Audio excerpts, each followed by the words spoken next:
Good, how are you? Yeah. Yeah, it's going.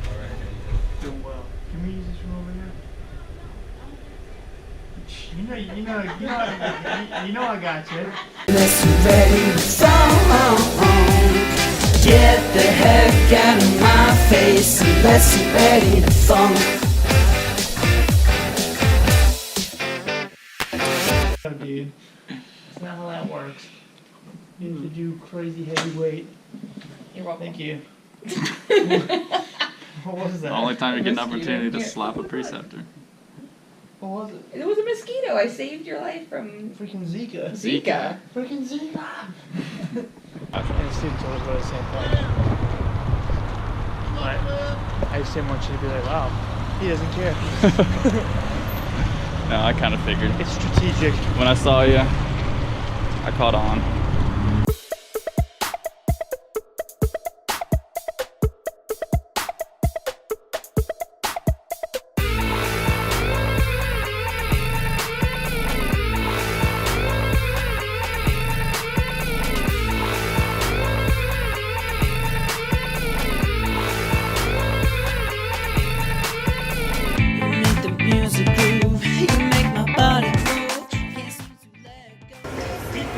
Yeah, so if you're having a lot of mucus and you're coughing a lot, the Mucinex can help, but I wouldn't recommend the one with the cough suppressant because that's kind of counterproductive. It'll loosen up the mucus, but it won't help you get it out of your body.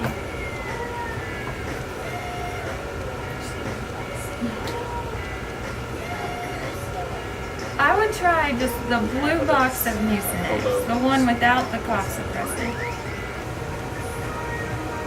Oh, yes ma'am. Well, hopefully this should help you a little better. Yes. Yes. Pill form. What color is the box? What color is the box you're gonna look for? Blue. Good job. Alright. I can imagine. We're glad that's done. What about pneumonia? Have you received one or both of your pneumonia vaccines?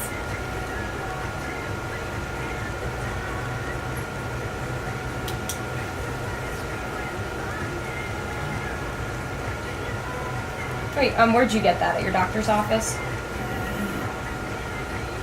Alright, I'm just checking with them because you're supposed to get two. You're supposed to get one first, which would be the Prevnar, and then there's Pneumovax, which you are supposed to get a year later. So you may be due for that other one, the Pneumovax, if you only got one pneumonia shot in the past. So check in with your doctor on that one. Show me love again.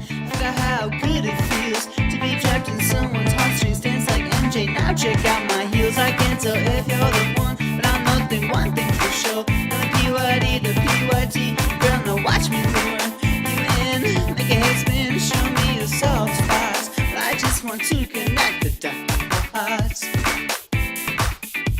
The dots. Yeah.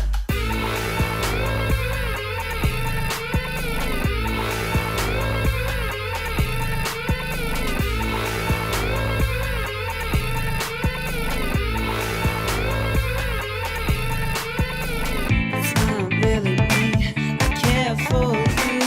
I feel for you. I wanna be there for you. But it's hard to be there when you don't care. 'Cause in the end, I think we'll stand in my way to sit in the king's chair. Maybe I'm wrong, and maybe I'm lying. But how can you be the one when you make me feel like I'm dying? Charleston especially, the market in Charleston for pharmacists and technicians is, it's really saturated, and it's hard for managers to find when I have 3 different technicians, they're all in their best behavior, they're all dressed up. How do I distinguish between which one's going to be a real go-getter? And you have to find those things to sell yourself in an interview, right? Because it's not just a matter of finishing school and you get a job anymore. It used to be. They were giving pharmacists these ridiculous sign-on bonuses and a car and all this stuff. Now you have to like grovel for a job and be like, please, I'll work for anything. Yeah, unless you want to go live in the middle of nowhere. But it's, that was not that long ago. But nowadays it's not like that. And technicians the same way. I have people call me all the time looking for tech jobs. But it's hard as a pharmacy manager. I know this firsthand. Someone that may seem like they're okay in an interview or well spoken doesn't always play out to be a great technician. And something that can set you apart is bringing up some of these extra things like MTM, things like that. If I had a technician, I had 3 different ones I was interviewing. I had one of those technicians who was like, "Oh yeah, I'm gonna I want to do all of my normal duties and stuff, but I'm also really interested in MTM. What's your thoughts on that?" And start bringing it up. I'd be like, "What the heck?" Done. Those are people I'm not even calling back. Like that would just like something like that. And it may not be the case for every pharmacy manager, but something to set yourself up to set yourself different than somebody else. And it's these little things like that. Like MTM it's something that you can learn. It's a skill that's not that hard to attain. And you practice with, you become really good at it.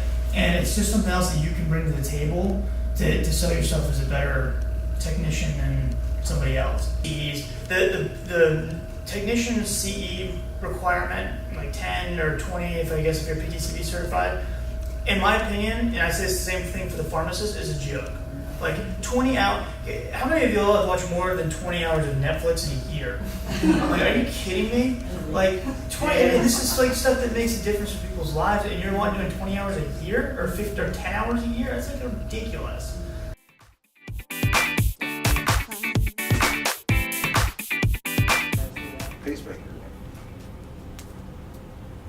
So I think a lot of it could be based on otherwise his pressure and his ability to tolerate beta blocker doses at higher values.